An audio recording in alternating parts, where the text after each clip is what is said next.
ಹೌದು, ನಾವು FSL report ಆಧಾರವಾಗಿ ಇಟ್ಟುಕೊಂಡು ಅವರನ್ನ ಅರೆಸ್ಟ್ ಮಾಡಿದ್ದಾರೆ.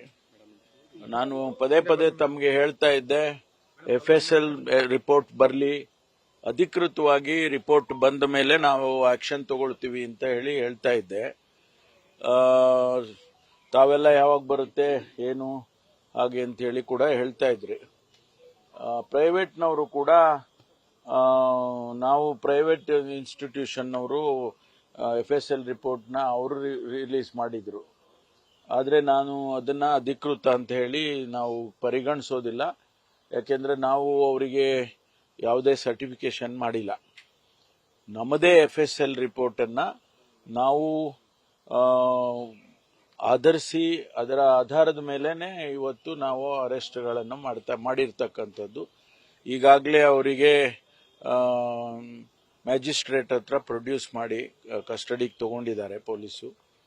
ತನಿಖೆ ಮುಂದುವರಿಸ್ತಾರೆ. ತನಿಖೆ ಆಧಾರದ ಮೇಲೆ ಏನ್ ಬರುತ್ತೆ ಅದ್ರ ಮೇಲೆ ಮುಂದಿನ ಕ್ರಮಗಳು ಆಗ್ತವೆ. ಹೌದು, ಬಹಿರಂಗ ಪಡಿಸೋದಾಯ್ತಲ್ಲ. ಈಗ ನಾವು ಬಹಿರಂಗ ಪಡಿಸ್ದಂಗೆ ಅಲ್ವಾ? ಪರ್ಫೆಕ್ಟ್ ಆಗಿ ಹೇಳ್ತಾ ಇದ್ದೀನಿ. ಬಹಿರಂಗ ಪಡಿಸೋದು ಇವತ್ತು ಆ ಆಧಾರದ ಮೇಲೆನೆ ನಾವು ಅರೆಸ್ಟ್ ಮಾಡಿದೀವಿ. ಅವ್ರು ಪಾಕಿಸ್ತಾನ ಜಿಂದಾಬಾದ್ ಅಂತ ಅವರು ಕೂಗಿದ್ದಾರೆ ಅಂತ ಹೇಳಿ FSL ರಿಪೋರ್ಟ್ ನಲ್ಲಿ ಬಂದಿದೆ. ಮುಂದಿನ ತನಿಖೆ ಮಾಡಬೇಕು.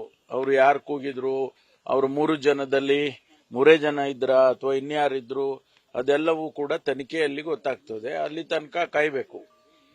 ದಿನಕ್ಕೊಂದೊಂದು ಅವರು ವಿರೋಧ ಪಕ್ಷದವರು ಹೇಳ್ತಿರ್ತಾರೆ. ಆದ್ರೆ ಅದಕ್ಕೆ ಎವಿಡೆನ್ಸ್ಗಳು ಅದಕ್ಕೆ ಎಲ್ಲ ಬೇಕಲ್ಲ. ಸುಮ್ಮನೆ ಯಾರನ್ನೋ ಅರೆಸ್ಟ್ ಮಾಡೋಕ್ಕಾಗೋದಿಲ್ಲ. ಇವ್ರು ಹೇಳಿದ್ರು ಅಂತ ಹೇಳಿ ಮಾಡೋಕ್ಕಾಗುತ್ತಾ? ಅದಕ್ಕೆ ನಾನು FSL ರಿಪೋರ್ಟ್ ಬರಲಿ, ಬಂದ ಮೇಲೆ ಕ್ರಮ ತಗೊಳ್ತೀವಿ. ಅವ್ರು ಹೇಳ್ತಿದ್ರು ಮುಚ್ಚಿಡ್ತಾ ಇದ್ದಾರೆ, ಏನು ಮಾಡೋದಿಲ್ಲ ಇವರು ಅಂತೆಲ್ಲ ಹೇಳ್ತಾ ಇದ್ರಲ್ಲ. ಈಗ ಏನ್ ಹೇಳ್ತಾರೆ?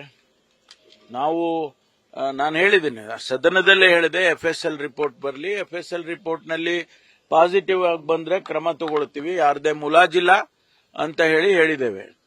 ಆಮೇಲೆ ಇನ್ನೊಂದು ಘಟನೆ ಈಗ ಬೆಳಕಿಗೆ ಬಂದಿರೋದು 2022 ನವೆಂಬರ್ನಲ್ಲಿ ಮಂಡ್ಯದಲ್ಲಿ ಬಿಜೆಪಿಯವರೇ ಪಾಕಿಸ್ತಾನ್ ಜಿಂದಾಬಾದ್ ಅಂತ ಕೂಗಿದ್ದಾರೆ ಅಂತ ಹೇಳಿ ಬಂದಿದೆ. ಅವತ್ತು ಅವ್ರ ಸರ್ಕಾರ ಇತ್ತು.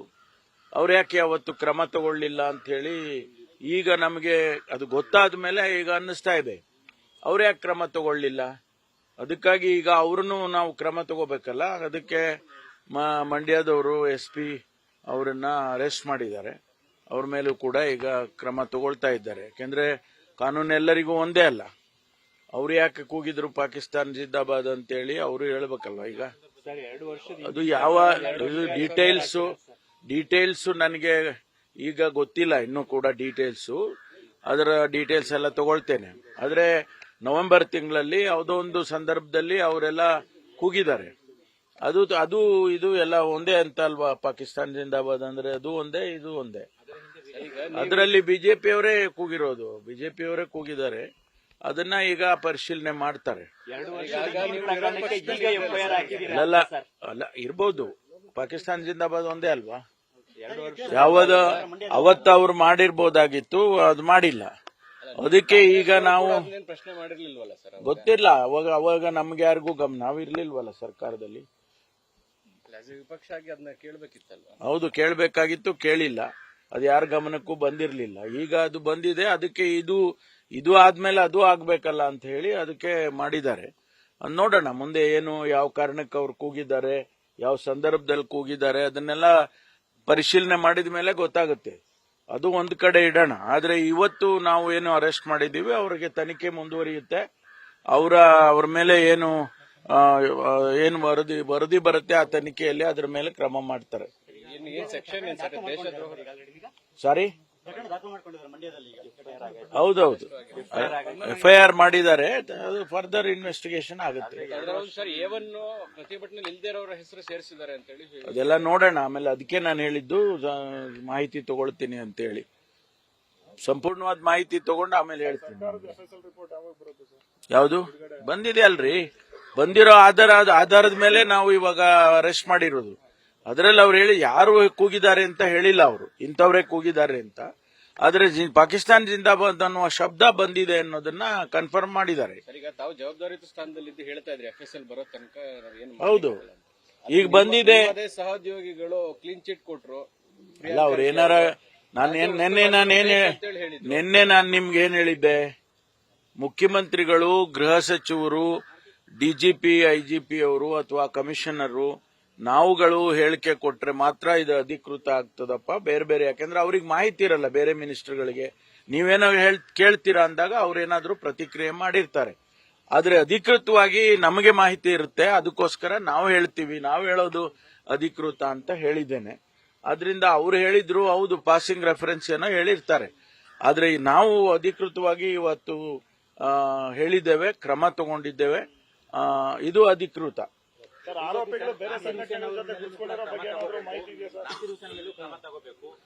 ಅಲ್ಲ, ಅವರು ಹೇಳ್ತಾರೆ, ಹೌದು ಅವರೆಲ್ಲ ಹೇಳ್ತಾರೆ. ಕಾನೂನು ಅನ್ನೋದೊಂದು ಇದೆಯಲ್ಲ, ಕಾನೂನಿನ ಪ್ರಕಾರ ಏನ್ ಮಾಡಬೇಕು ಅದೆಲ್ಲವನ್ನು ಮಾಡ್ತೀವಿ. ಬಾಂಬ್ ಬ್ಲಾಸ್ಟಿನ್ ಬಗ್ಗೆ ಈಗಾಗಲೇ NIA ಬಂದಿದ್ದಾರೆ. NIA ಯಾವುದು UAPA ಕೇಸಸ್ ಅಲ್ಲಿ ಆಟೋಮ್ಯಾಟಿಕ್ ಆಗಿ ಕೇಂದ್ರ ಸರ್ಕಾರಕ್ಕೆ ಬರುತ್ತದು. ಅಂದ್ರೆ NIAಗೆ ಬರುತ್ತೆ ಅಥವಾ CBI, NIA ಏಜೆನ್ಸಿಗಳು ತಗೊಳ್ತಾರೆ. ಆದ್ರಿಂದ NIA ಬಂದಿದ್ದಾರೆ, ಅವರಿಗೆ ಹಸ್ತಾಂತರ ಮಾಡ್ತಾರೆ ನಮ್ಮ ಪೊಲೀಸ್ನವರು. ಮತ್ತೆ ಜೊತೆಗೆ ಇವರು ಇಬ್ರು ಸೇರ್ಕೊಂಡು ಇನ್ವೆಸ್ಟಿಗೇಷನ್ ಮುಂದುವರಿಸಬೇಕು ಅಂತ CCB ಮತ್ತು NIA ಇಬ್ರು ಕೂಡ ಜಂಟಿಯಾಗಿ ಇನ್ವೆಸ್ಟಿಗೇಷನ್ ಮಾಡ್ತಾರೆ ಅಂತ. ಅದು ಗೊತ್ತಿಲ್ಲ ನಮಗೆ ಸಿಕ್ಕಿರೋ ಮಾಹಿತಿಗಳನ್ನು ಕೂಡ ಅವರ ಜೊತೆಯಲ್ಲಿ ಹಂಚ್ಕೊಳ್ತಾರೆ. ಈಗ ನಾವು ಬಸ್ನಲ್ಲಿ ಅವರು ಬಂದಿದ್ರು, ಅವನು ಬಂದಿದ್ದ ಅಂತ ಹೇಳಿ ನಿನ್ನೆ ಎಲ್ಲ CCTV ಫುಟೇಜ್ ನಲ್ಲಿ ಸಿಕ್ಕಿರ್ತಕ್ಕಂಥದ್ದು. ಈಗಾಗಲೇ ಸುಮಾರು 100 ಬಸ್ಗಳನ್ನ ಚೆಕ್ ಮಾಡಿದ್ದಾರೆ.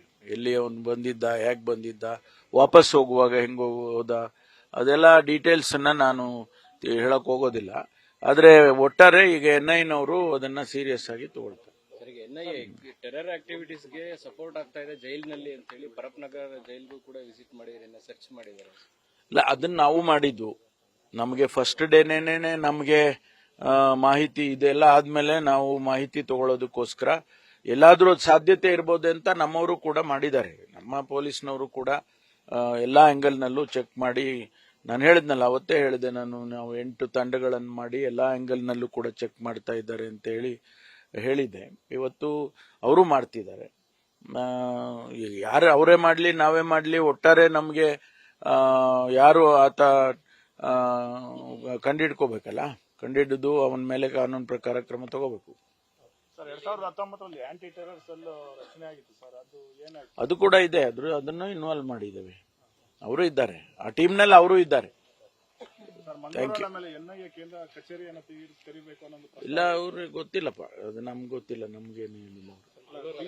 ಬೆಂಗಳೂರಿನಲ್ಲಿ ಈಗಾಗಲೇ ಅವ್ರದ್ದು NIA ಆಫೀಸ್ ಇದೆ ಅಲ್ಲ, ಬೆಂಗಳೂರಿನಲ್ಲಿ ಇದೆ, ಒಂದು ಆಫೀಸ್ ಇದೆ. ಮಂಗಳೂರಲ್ಲಿ ತೆಗೆಯೋ ವಿಚಾರದಲ್ಲಿ ನಮ್ಗೆ ಗೊತ್ತಿಲ್ಲ. ಅದು ಏನ್ ಮುಜುಗರ ಏನಿದೆ? ಸರ್ಕಾರ ಏನ್ ಮಾಡಿ, ಸರ್ಕಾರ ಸ್ಪಾನ್ಸರ್ ಮಾಡಿದ್ಯಾ ಅದನ್ನ? ಅವನು ಯಾರೋ ಕೂಗಿದ್ದಾನೆ ಅಂತ ಹೇಳಿದ್ರೆ ಅದನ್ನ ಕನ್ಫರ್ಮ್ ಮಾಡ್ಕೊಳ್ಳೋ ತನಕ ನಾವು ವೇಟ್ ಮಾಡಿದೋ, ಕನ್ಫರ್ಮ್ ಮಾಡ್ಕೊಂಡಿದೀವಿ, ಅರೆಸ್ಟ್ ಮಾಡಿದೀವಿ. ಅದಕ್ಕೆ ಸರ್ಕಾರನ ಅಪ್ರಿಶಿಯೇಟ್ ಮಾಡ್ಬೇಕಲ್ಲ. ಸರ್ಕಾರ ಯಾಕೆ ಮುಜುಗರ ವಹಿಸ್ಕೊಳ್ಳುತ್ತೆ? ಸರ್ಕಾರಕ್ಕೆ ಮುಜುಗರ ಆಗುವಂತದ್ದು ಸರ್ಕಾರ ಏನು ಮಾಡಿಲ್ವಲ್ಲ. ನಾವಿನ್ನೂ ಒಳ್ಳೆ ಕೆಲಸ ಮಾಡಿದೀವಿ. ಅಂದ್ರೆ ಕೆಲ ಸಚಿವರು, ಶಾಸಕರು ಯಾವುದೇ ಮುಲಾಜಿಲ್ದೆ ನಾವು ಅವ್ರ ಮೇಲೆ ಕ್ರಮ ತಗೊಂಡಿದ್ದೀವಿ. ನಾನು ಅದನ್ನೇ ಹೇಳಿದ್ದು, ಸದನದಲ್ಲೂ ಹೇಳಿದ್ದೇನೆ, ಹೊರಗಡೆನೂ ಹೇಳಿದ್ದೇನೆ. ರಾಜ್ಯಪಾಲರು ಕೂಡ CM ಅವರನ್ನ ಕರೆದು ಮಾತನಾಡಬೇಕು ವಿಧಾನಸೌಧದಲ್ಲಿ ಅದನ್ನ ಅಲ್ಲಿ ಲ್ಯಾಪ್ಸಸ್ ಇದ್ರೆ ಖಂಡಿತವಾಗಿ ಮಾಡ್ತೀವಿ. ಯಾರನ್ನ ಕೇಳಿಸ್ಕೊಂಡು ಮಾಡಿಸ್ಕೊಂಡು ಏನು ಮಾಡೋ ಅಂತದ್ದು ಏನಿಲ್ಲ. ಒಂದು ವೇಳೆ ಪೊಲೀಸ್ ಲ್ಯಾಪ್ಸ್ ಇದ್ರೆ ಅದನ್ನ ಇಲಾಖೆಯವರು ಫೈಂಡ್ ಔಟ್ ಮಾಡ್ತಾರೆ. ಒಂದು ವೇಳೆ ಲ್ಯಾಪ್ಸ್ ಇದೆ ಅಂತಂದ್ರೆ ಇಮಿಡಿಯೇಟ್ ಆಗಿ ಆಕ್ಷನ್ ತಗೊಂತೀವಿ. ಮೀಡಿಯಾ ರಿಪೋರ್ಟ್ ತಪ್ಪು ಅನ್ನುವಂತಹ ಮಟ್ಟಕ್ಕೆ ಸಮರ್ಥನೆ ಮಾಡಿಕೊಂಡ್ರು. ಈಗ ಏನ್ ಹೇಳ್ತಾರೆ ಸಚಿವರು? ಅವ್ರನ್ನ ಕೇಳಿ, ಅವ್ರನ್ನ ಕೇಳ್ಬೇಕು ನೀವು. ಯಾವ ಸಚಿವರು ಆ ರೀತಿ ಹೇಳಿದ್ರು ಅವ್ರನ್ನ ಕೇಳಿ, ಅವ್ರು ಸಮರ್ಥನೆ ಮಾಡ್ಕೊಳ್ತಾರೆ. ಅಲ್ಲ ಸರ್, ಗೃಹ ಇಲಾಖೆ ಬಗ್ಗೆ ಈ ಕಡೆ ನಿಮ್ಗಿಂತ ಜಾಸ್ತಿ ಪ್ರಿಯಾಂಕ್ ಖರ್ಗೆ ಅವರೇ ಮಾತಾಡ್ತಾರೆ. ನೋಡಿ, ಸರ್ಕಾರ ಅಂದ್ರೇನ್ರಿ? ಎಲ್ಲ ಒಟ್ಟಿಗೆ ಇರೋದು. ಕ್ಯಾಬಿನೆಟ್ ಅಂದ್ರೆ ಎಲ್ಲಾ ಸಚಿವರು ಒಂದೇ ಇರ್ತಾರೆ, ಅವರವರಿಗೆ ಜವಾಬ್ದಾರಿ ಕೊಟ್ಟಿರ್ತಾರೆ. ಹೆಚ್ಚು ಜವಾಬ್ದಾರಿ ಆ ಸಚಿವರು, ಸಂಬಂಧಪಟ್ಟ ಸಚಿವರು ವಹಿಸ್ಕೊಳ್ತಾರೆ. ಹಂಗಂತೇಳಿ ಸರ್ಕಾರಕ್ಕೆ ಜವಾಬ್ದಾರಿನೇ ಇಲ್ಲ ಅಂದ್ರೆ ಹಂಗಾಗುತ್ತೆ. ಅವರು ಹೇಳಿಕೆ ಕೊಟ್ಟಿರ್ತಾರೆ, ಆದ್ರೆ ಅದು ಕೆಲವು ಸಂದರ್ಭದಲ್ಲಿ ನೀವು ಹೇಳುವಾಗ ಅವರಿಗೆ ಮಾಹಿತಿಗಳು ಇರೋದಿಲ್ಲ. ಅದನ್ನ ನಾನು ಹೇಳೋದು, ನಮ್ಮ ಹತ್ರ ಮಾಹಿತಿ ಇರ್ತದಪ್ಪ, ನಾವು ಹೇಳುವಾಗ ಅಧಿಕೃತ ಅಂತ ಆಗುತ್ತೆ ಅಂತ ಹೇಳಿದ್ ನಾನು. ಗೊತ್ತಿಲ್ಲ, ಮುಖ್ಯಮಂತ್ರಿಗಳು ಹೇಳಿದ್ದಾರೆ ಇದು ಕ್ಯಾಬಿನೆಟ್ ಮುಂದೆ ಮಂಡಿಸ್ತೇನೆ ಅಂತ. ಯಾವಾಗ ಮಂಡಿಸ್ತಾರೆ ಅಂತ ಗೊತ್ತಿಲ್ಲ. ಅದು ಚರ್ಚೆ ಆಗುತ್ತೆ. ಚರ್ಚೆ ಆದ್ಮೇಲೆ ಕ್ಯಾಬಿನೆಟ್ ಏನ್ ತೀರ್ಮಾನ ಮಾಡುತ್ತೋ ಅದರಂತೆ ಹೋಗ್ತೀವಿ, ಮುಂದುವರಿತೀವಿ. ಬರುತ್ತೆ, ಪರ ವಿರೋಧ ಇರೋದೇ ಅಲ್ಲ ಪ್ರಜಾಪ್ರಭುತ್ವದಲ್ಲಿ. ಪರ ವಿರೋಧ ಇರೋದಕ್ಕೆ ಪ್ರಜಾಪ್ರಭುತ್ವ ಅಂತ ಕರೆಯೋದು. ಕಾಂಗ್ರೆಸ್ ಅಭ್ಯರ್ಥಿಗಳ ಮೊದಲನೇ ಪಟ್ಟಿ ಯಾವ ರಿಲೀಸ್ ಆಗುತ್ತೆ? ಕೆಪಿಸಿಸಿ ಅಧ್ಯಕ್ಷರನ್ನ ಕೇಳಿದ್ರೆ ಬೆಟರ್ ಅಲ್ವಾ? Thank you.